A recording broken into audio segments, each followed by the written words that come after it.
Boa noite. Hoje nós estamos aqui, eu sou Andréia Paiva Gadelha Guimarães, eu sou médico oncologista do Hospital AC Camargo.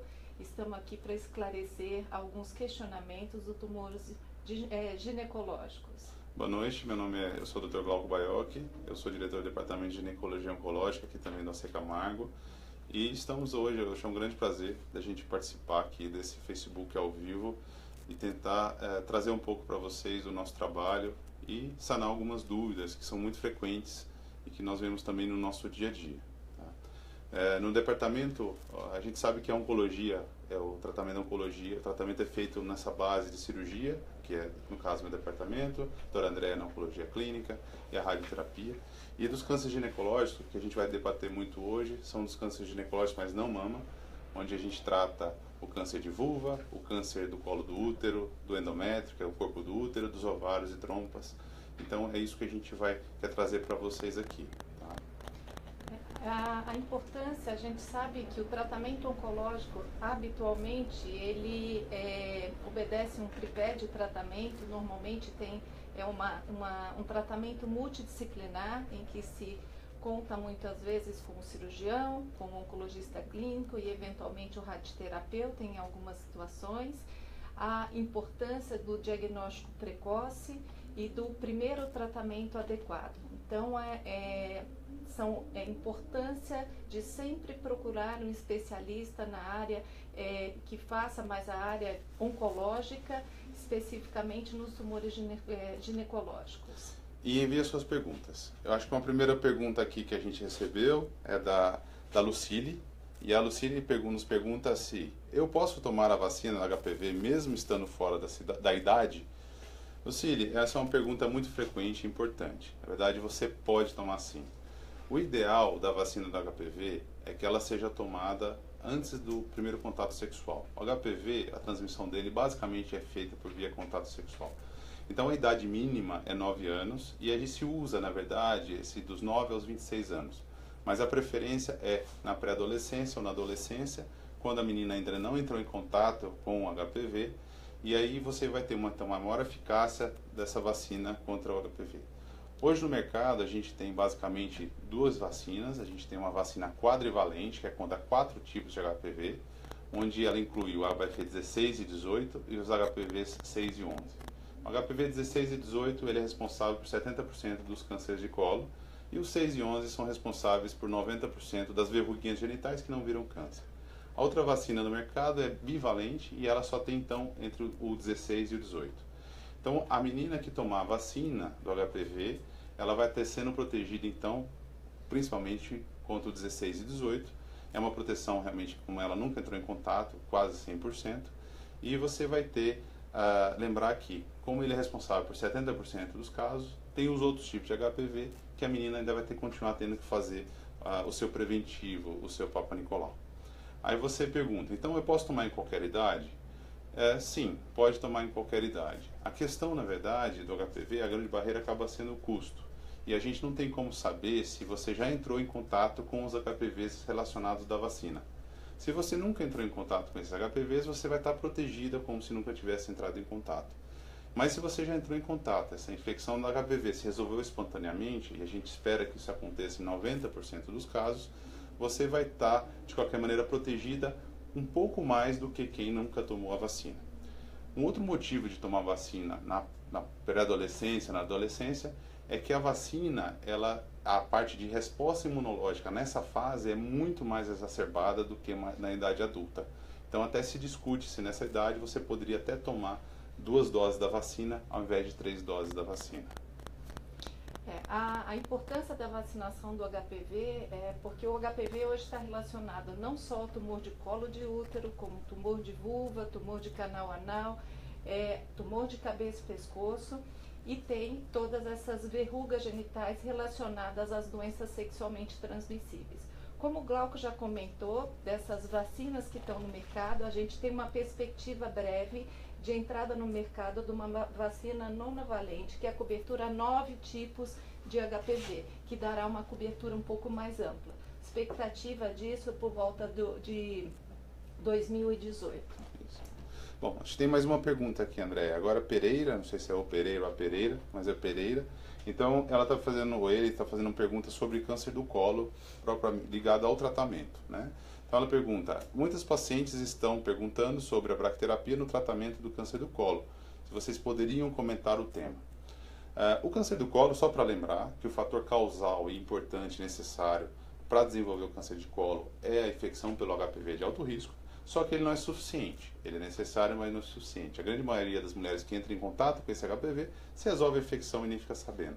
Uma parcela, menos de 10%, tem infecção persistente e pode algum dia virar uma lesão pré-câncer. Essa lesão pré-câncer se desenvolver no câncer, que é o câncer do colo de útero, tá? Então, uma minoria das mulheres que entram em contato desenvolve a lesão pré-câncer e uma minoria ainda, a partir da lesão pré-câncer, desenvolve o câncer do colo. E o câncer do colo de útero, o tratamento vai depender da idade da paciente e vai depender de como está o problema, tá? Qual o tamanho da lesão, qual a extensão da lesão.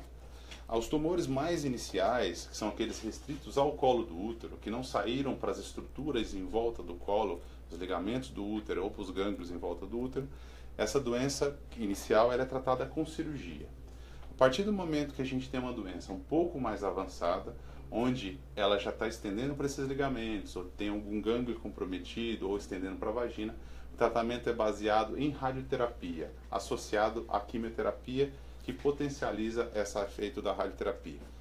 E a radioterapia é com efeito curativo, não quer dizer que vai fazer radioterapia que é paliativo, não.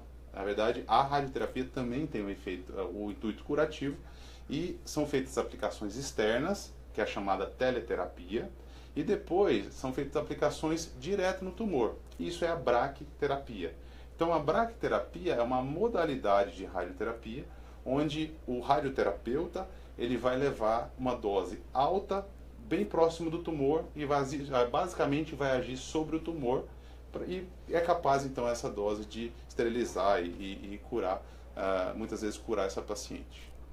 A bracterapia, só complementando, na realidade é a implantação de uma fonte radioativa dentro da região vaginal para justamente oferecer uma maior dose de rádio próximo do local onde está o tumor, para isso fornecer um grau de controle local desse tumor maior.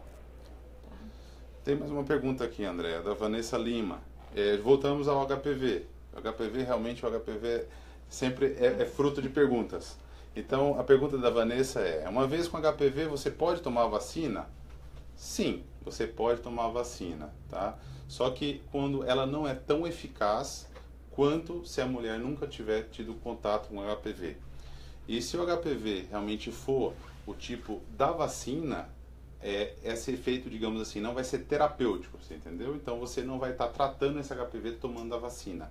Mas numa nova infecção, você estará mais protegida do que se não tiver tomado. Repito, a grande barreira da vacina é o custo, realmente. Tá? Existem duas, só do ponto de vista esclarecedor, existem duas formas da vacina. Existe a vacinação primária, que tem o intuito de prevenção, e a vacinação secundária, que é nos casos aqueles pacientes já HPV positivo, com a finalidade de tentar abortar o processo em atividade, fazer com que ocorra regressão eventualmente dessas lesões relacionadas ao HPV. Bom, a próxima pergunta, se os meninos podem tomar vacina. A resposta é que sim, tá?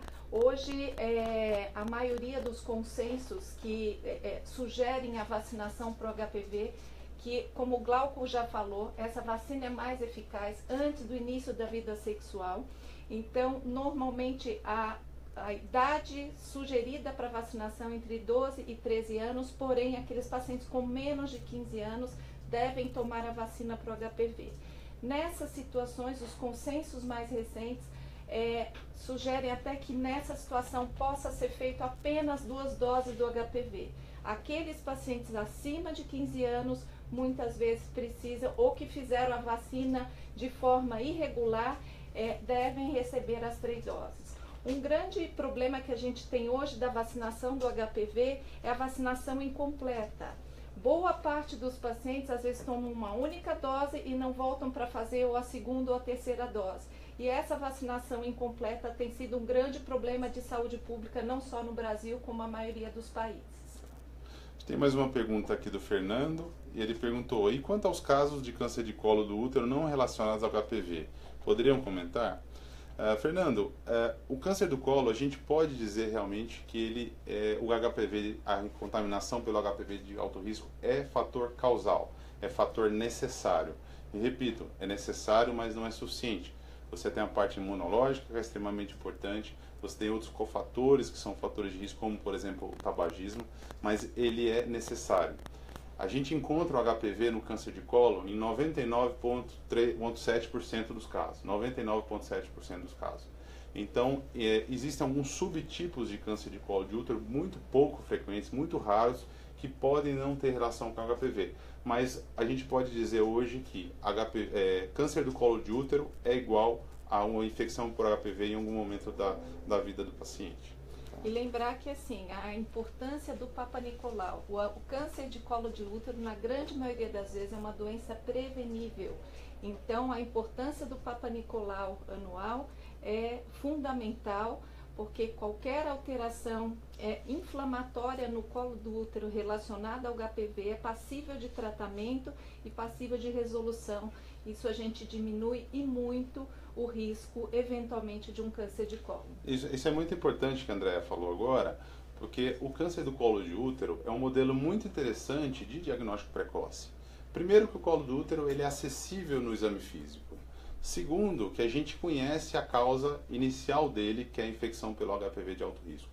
Terceiro, que existem lesões pré-câncer, que são chamados NIC, que é uma sigla que vem de neoplasia intraepitelial cervical. E esse NIC é uma lesão pré-câncer que a gente também consegue diagnosticar, e o objetivo do Papa Nicolau, de todo o modelo de prevenção de câncer de colo, é diagnosticar essa lesão pré-câncer. Além do mais, essa lesão pré-câncer ela não evolui tão rápido para o câncer, demanda anos, muitas vezes 10 anos para evoluir para o câncer. Então você, além de tudo, você tem esse intervalo de tempo para fazer o diagnóstico dessa lesão pré-câncer. Tratando essa lesão pré-câncer, você evita que a paciente tenha o câncer. Isso é muito importante de deixar bem claro. Tá bom? Tem uma próxima pergunta que é: o uso do anticoncepcional, ele favorece o surgimento de câncer na mulher? Bom, esse é um assunto bastante interessante, mas assim, o anticoncepcional ele pode sim estar relacionado a alguns cânceres, principalmente o câncer de mama, porém ele é um fator considerado protetor para outros tumores, como o câncer de ovário. A Marilda perguntou aqui: por que depois de tirar do ovário, o útero, trompas, ainda se tem recidiva? Uma boa pergunta. Depende, na verdade, né, Marilda, qual que é o tumor, de onde começou esse tumor. Mas imagine que esse tumor começou ou no ovário, ou no útero, ou na trompa. Por que voltaria, se você tirou aquele órgão? É porque os tumores malignos, o câncer, tem uma capacidade de disseminar fora daquele órgão que deu origem, que a gente chama de metástase. Então ele começa ali naquele órgão que deu origem a ele, pode ser o ovário, pode ser o útero, e aí a partir dali algumas células malignas têm a capacidade de crescer fora daquele órgão inicial. Então ele cresce no local, pode ser o gânglio, pode ser a superfície do intestino, que é o peritônio, pode ser, por exemplo, um pulmão. Então aquelas células bem pequenininhas, elas podem ir lá para fora desse órgão inicial, e aí você não consegue, às vezes, detectar naquele momento do diagnóstico da sua cirurgia. E aí, com o passar do tempo, essa célula pode ter uma capacidade de crescer. Por isso que, quando a gente sabe que tem alguns tumores, alguns tipos de tumores, ou por exemplo, quando você tem o útero, tem alguns tipos que tem um risco maior de já ter alguma célula microscópica fora dali. Nesses casos, a gente faz os tratamentos complementares, ou adjuvantes, que a gente fala muito, ou para evitar ou seja, dar uma quimioterapia, uma radioterapia para tratar essa pequena célula que saiu do órgão que deu origem ao tumor. Isso que o Glauco comentou, esses tratamentos complementares é o que a gente chama de tratamento adjuvante, é uma complementação ao tratamento eventualmente cirúrgico, que são aqueles tumores que a gente tem algumas características que são consideradas de risco, e para minimizar esses riscos, muitas vezes o paciente precisa de um tratamento complementar, seja ele químio, seja ele radioterapia. Tem alguns tumores que têm umas características de risco maiores do que outros, como o Glauco já comentou, principalmente a gente tem aí o tumor de ovário, que é um tumor de difícil diagnóstico precoce. A grande maioria, infelizmente, é feito o diagnóstico numa fase mais avançada, e tem um padrão de disseminação no peritônio, que é uma tela que cobre os órgãos do abdômen, e essas vezes disseminação às vezes são como microcélulas que não dá para a gente visualizar nem a olho nu e nem por exames de imagem. Então, às vezes, são tumores que a gente precisa complementar com o tratamento, mas mesmo com a complementação do tratamento, essas células têm capacidade de... tem clones de células que se tornam mais resistentes àquele tratamento, e elas têm uma chance maior de voltar futuramente. Com isso, André até já adiantou uma resposta da Letícia, onde a Letícia nos pergunta: o câncer de ovário é um dos mais agressivos e tem alto índice de mortalidade. Isso é verdade? Existem alguns sinais importantes para ser observado? Sim, Letícia, o câncer de ovário, dos cânceres ginecológicos, ele é o mais agressivo e que tem maior índice de mortalidade. Tá? A chance da mulher ter a boa notícia é que a chance da mulher ter um câncer de ovário durante a vida é relativamente baixa. Ele vai representar 3% dos cânceres da mulher, só que ele realmente tem uma alta mortalidade, porque a maioria dos casos, quando se faz o diagnóstico, a doença não está mais no ovário só. A doença está fora do ovário. E o principal local, como a Andrea comentou, é o peritônio, que é a superfície do abdômen por dentro. O peritônio é uma membrana transparente que recobre todo o abdômen por dentro. E o câncer de ovário, em geral, ele começa a crescer no ovário e também começa a crescer nesse peritônio. E, infelizmente, não existe nenhum método que seja realmente bom para fazer diagnóstico do câncer de ovário. Mesmo mulheres que fazem ultrassom, que fazem um marcador tumoral todo ano, pode falhar. Tá? Esse é o grande problema do câncer de ovário e é o motivo dele ser realmente tem maior letalidade, ou seja, menor chance de cura. Tá?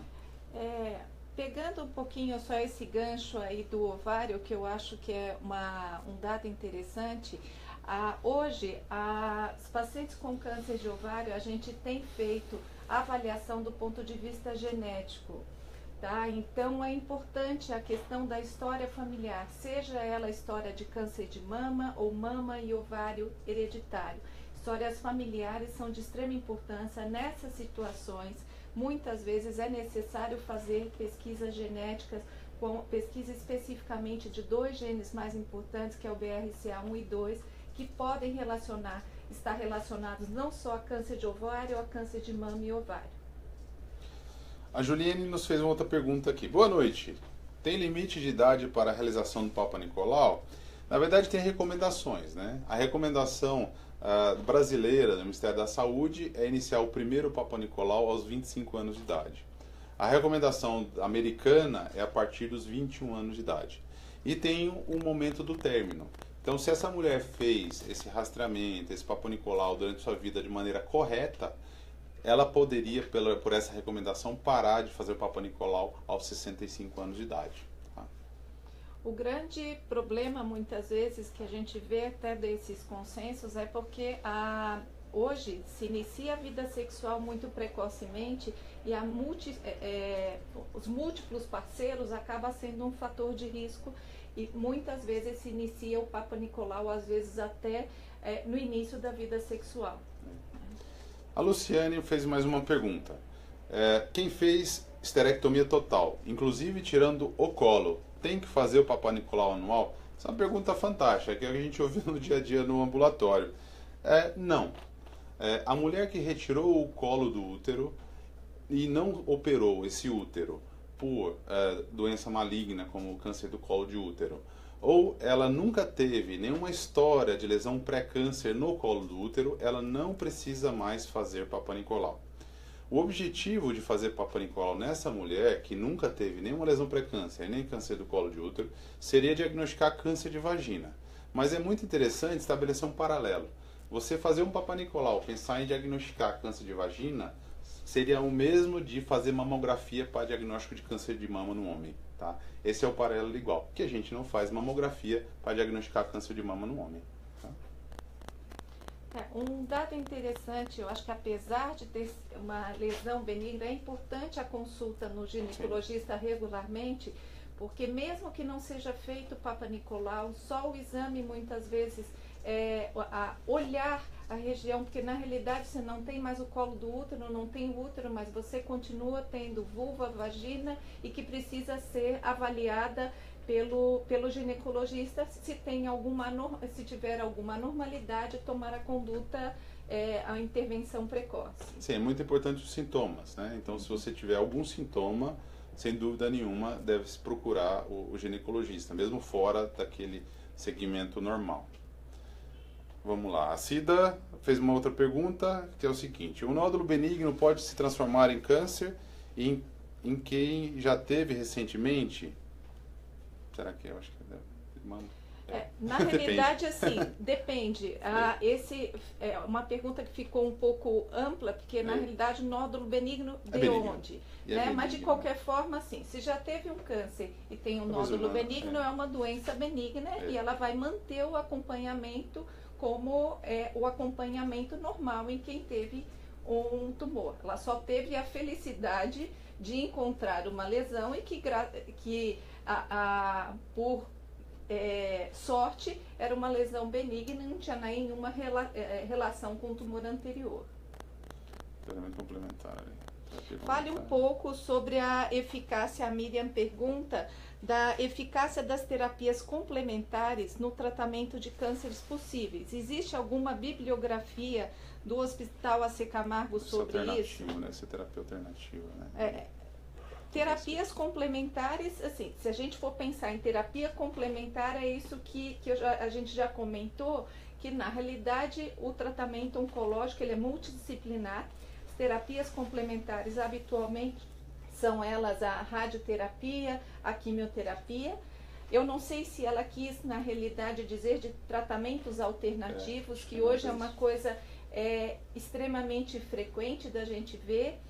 Agora, é importante que alguns tratamentos alternativos, é importante a gente frisar, porque muitos tratamentos alternativos são importantes ser relatado isso ao médico, porque a gente tem tratamentos alternativos que podem interagir com o tratamento que a gente tem, evidência científica, seja ele quimio ou radioterapia, e isso pode diminuir, às vezes, a efetividade do tratamento.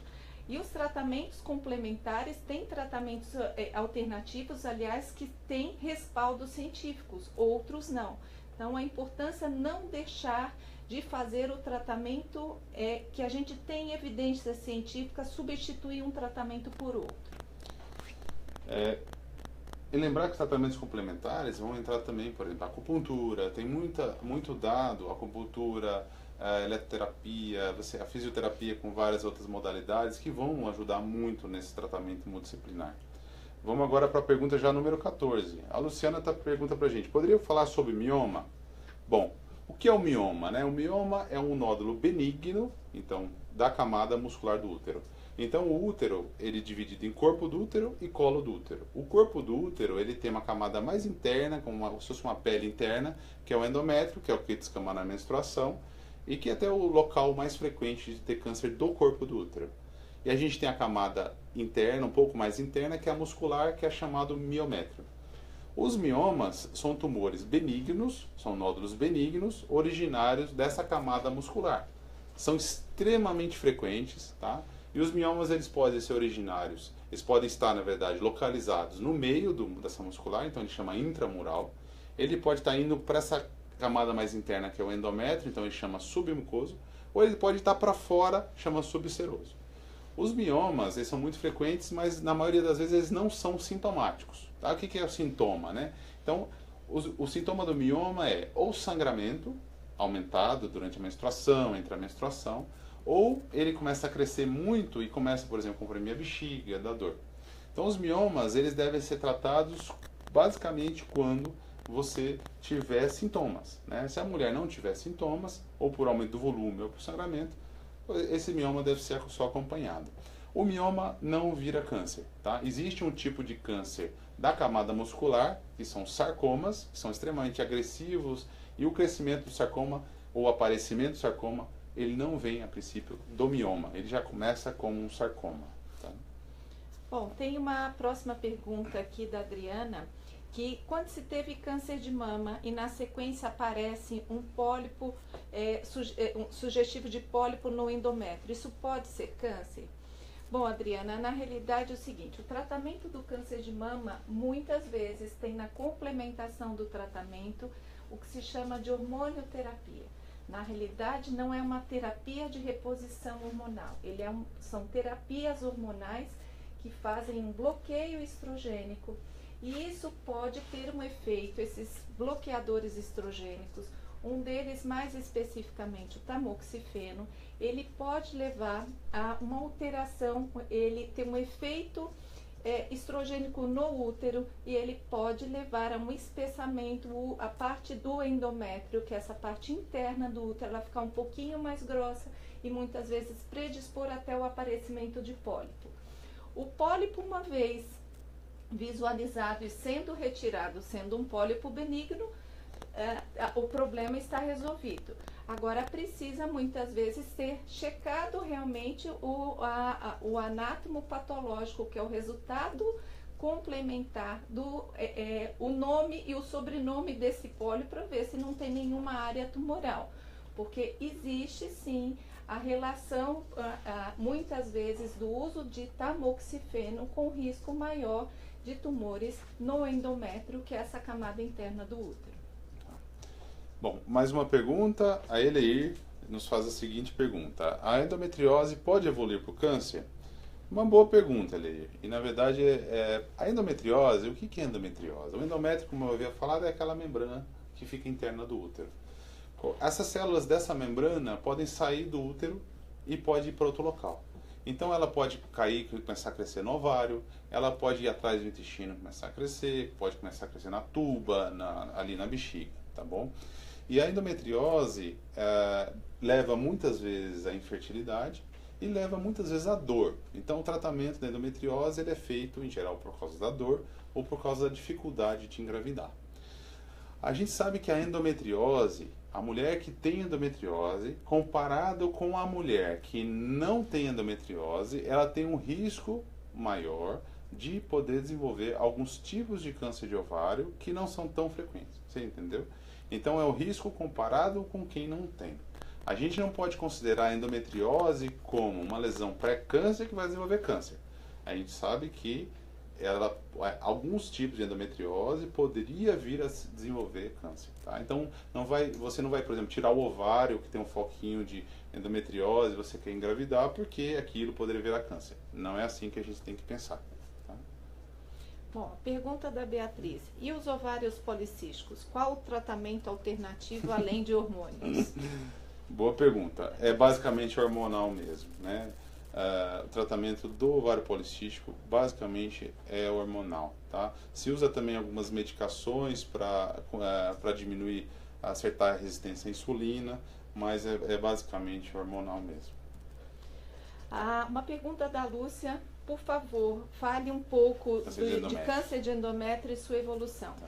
Bom, a questão, o câncer de endométrio, ele hoje sempre é um tumor que aparece normalmente numa faixa etária um pouco mais avançada, o principal, normalmente mulheres na pós-menopausa, e o principal sintoma muitas vezes é um sangramento em mulheres, sangramentos vaginais em mulheres que já não menstruam. Esse é o que mais chama a atenção de um tumor de endométrio. Então são situações anormais que é necessário a avaliação do ginecologista.